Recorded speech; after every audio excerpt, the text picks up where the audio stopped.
जय श्री कृष्ण। राधे राधे। 9वां अध्याय में जलंधर की जन्म की कथा सुनेंगे। कार्तिक का महीना चल रहा है, कार्तिक महात्म हम लोग सुन रहे हैं। आज 9वां अध्याय है। आइए जलंधर की कथा, उनकी जन्म की सुनते हैं। राजा पृथु बोले, हे मुनिवर, आपने कार्तिक के इस व्रत में देवताओं और कपिला गौ की पूजा करने के साथ तुलसी की पूजा करना बताया है। सो मैं तुलसी के बारे में जानना चाहता हूँ कि इसके पूजा व्रत का क्या महात्म है। यह कौन सी देवी है? तुलसी भगवान को प्यारी कैसे हुई?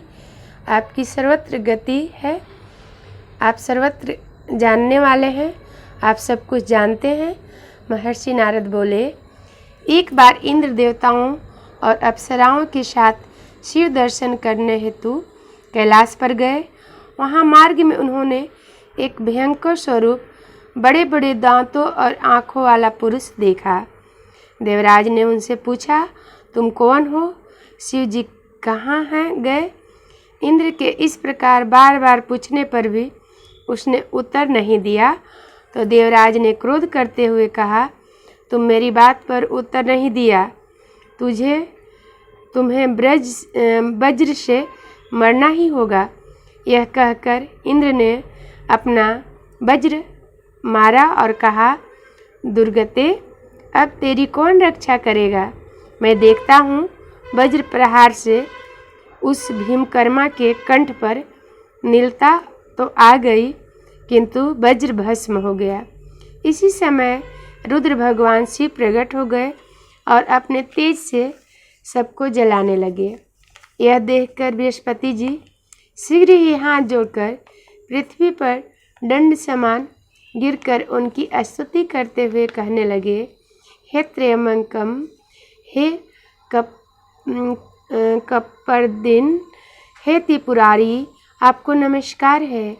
हे त्रिपुर, हे संहारक, आपके तीनों रूपों को प्रणाम करता हूँ। कृपा कर इंद्र को जीवन दान दीजिए।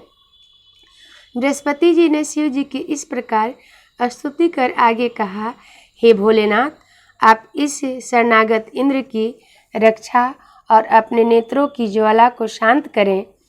तब शिव जी अपनी आँखों की अग्नि को रोकते हुए बोले, यह निकली हुई अग्नि आँखों में तो फिर वापस नहीं जाएगी, अतः मैं इसे दूर फेंक देता हूँ। इतना कह शिव जी ने उस अग्नि को समुद्र की ओर फेंक दिया, जो गंगा सागर के संगम पर जाकर गिरी। इस प्रकार शिव जी को शांत होते देख देवराज इंद्र और गरुड़ बृहस्पति जी को संतोष हुआ। नारद जी बोले, लीलाधारी शंकर भगवान, इतना कहकर अंतर्ध्यान हो गए। तब इंद्र और बृहस्पति जी भी भय मुक्त होकर परम सुखी हुए। तत्पश्चात जिस बात की उन्हें जानने की इच्छा थी उसे जानकर वे दोनों भी अपने स्थान को चले गए। आगे की कथा 10 अध्याय में सुनेंगे। 10वां अध्याय जरूर सुनिएगा। आइए एक कथा और सुनिए, घर रखैया की।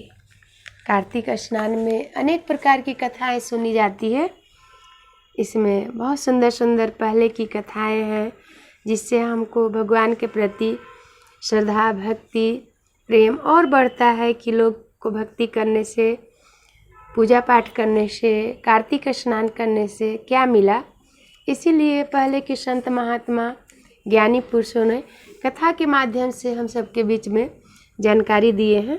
तो आइए एक और बूढ़ी अम्मा की कथा सुनते हैं। एक अम्मा थी, वह रोजाना कहती, कोई घर में रहने वाला नहीं है, नहीं तो मैं भी कार्तिक नहाती। भगवान ने सोची, ये अम्मा रोजाना हल्ला मचाती है। उसके हाथ में एक छलोरी कर दी, उसमें से एक मेढक निकला। वो अम्मा मेढक को यूं घर पर छोड़ रोज यमुना नदी नहाने चली जाती। कुछ दिन पीछे राजा ने स्वयंवर रचा। राजा का प्रण था कि लड़की जिसके गले में माला डाल देगी उसी के साथ उसकी शादी कर दूंगा। स्वयंवर में मेढक भी एक तरफ बैठ गया। लड़की 3 बार फिरी और तीनों बार मेढक के गले में जयमाला डाल दी। मेढक बहू को लेकर घर आ रहा था।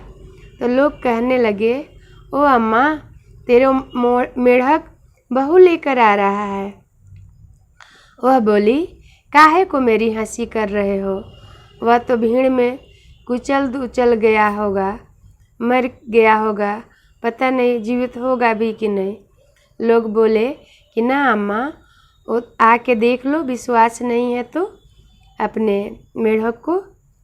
अम्मा ने मैं आए के देखा तो सच में वह बहू लेके आ रहा था। कुछ दिन रहते हो गए तब उसकी सास ने बहू से पूछा, बहू, तुम्हें क्या सोच के मेढक के गले में माला डाली? हमें तो कहीं सुख नहीं दिखता तुम्हें, तुमने ऐसा क्यों करी? इससे क्या सुख मिला? बहू बोली, आ गई है। माता जी, ये तुम्हारे लिए मेढक होंगे, मेरे लिए तो राजकुमार है। सास बोली, ओ कैसे? रात में अपने खोल उतार दे तो वह लड़का बन जाए, दिन में पहन ले तो मेढक हो जाए, न जाने तो रात को बता दूंगी। अम्मा बोली, किवाड़ के पीछे खड़ी कर दी। तब मेढक ने अपना खोल उतारा। सोई मैया ने हाथ पकड़ लिया कि बेटा, तेने हमसे छिपा काहे को हो? वह बोला, मैया, मैंने बुढ़ापे की लाज रखी, दुनिया बदनाम करती है। अम्मा ने शहर में डिंडोरा पिटवा दी कि मेरे सत का बेटा भगवान ने दे दिया। जैसे बूढ़ी अम्मा को सत रखे, हे भगवान सभी का इसी प्रकार सत रखिएगा। बोलिए जय श्री कृष्ण। राधे राधे। श्री कृष्ण गोविंद हरे मुरारी, हे नाथ नारायण वासुदेव।